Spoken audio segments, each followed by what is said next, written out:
इस वीडियो में आप ये क्वेश्चन सीखेंगे कॉस ए, tan ए और sec ए को sin ए के पदों में व्यक्त कीजिए।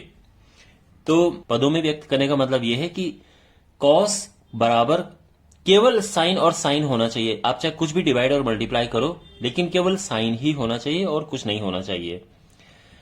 तो इसको करने का तरीका यह है, पहले तो सारे फॉर्मूले आप अपने सामने रख दीजिए इस तरह से, ठीक है। अगर आपने फॉर्मूले नहीं लिखे एक साथ तो आप इन सबको नोट कर लीजिए।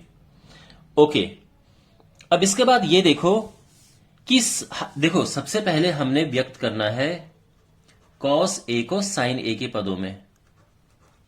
तो ये देखो cos और sin, कैसे हम cos से sin तक पहुंच सकते हैं सबसे जल्दी।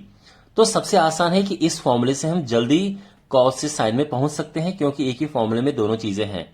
तो हम ये लिख सकते हैं कि चूंकि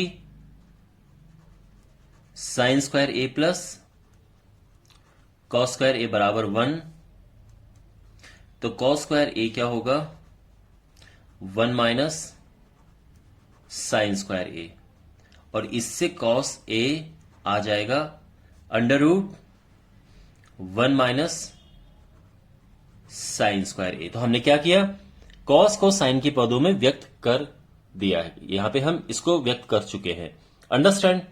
अब दूसरा देखो, अब हमने tan ए को sin ए के पदों में व्यक्त करना है। तो देखो अब tan से sin तक हम कैसे पहुंचे, तो tan से sin तक पहुंचने का तरीका यह है कि पहले देखो tan का ये फॉर्मूला लिखो, लेकिन ध्यान रखो यहां पे sin और cos दोनों हैं, हमें केवल और केवल sin चाहिए।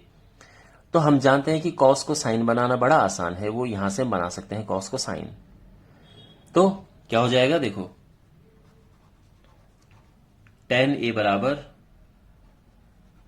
sin ए बटे cos ए, और sin ए तो ठीक है अपनी जगह पे, बस हमें cos ए को बदलना है।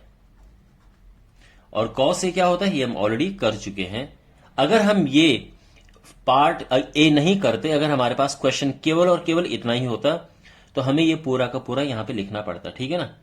लेकिन मैं यहां पे डायरेक्ट लिख दे रहा हूं क्योंकि हम ऑलरेडी कर चुके हैं। तो cos ए क्या है under root 1 minus sin square A, और ये व्यक्त हो चुका है।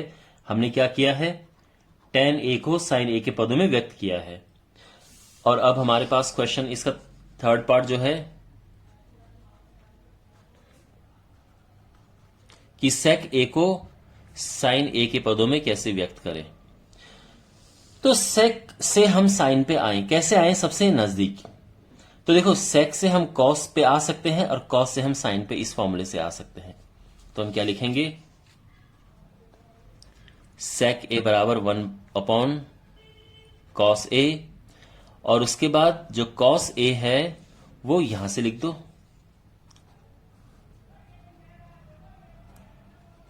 तो यहां पे हमने क्या किया, sec ए को हम sin ए के पदों में व्यक्त कर चुके हैं। ओके, वेल ये था, और इसी तरह से इन क्वेश्चंस को किया जाता है। आई होप आपको समझ आया होगा।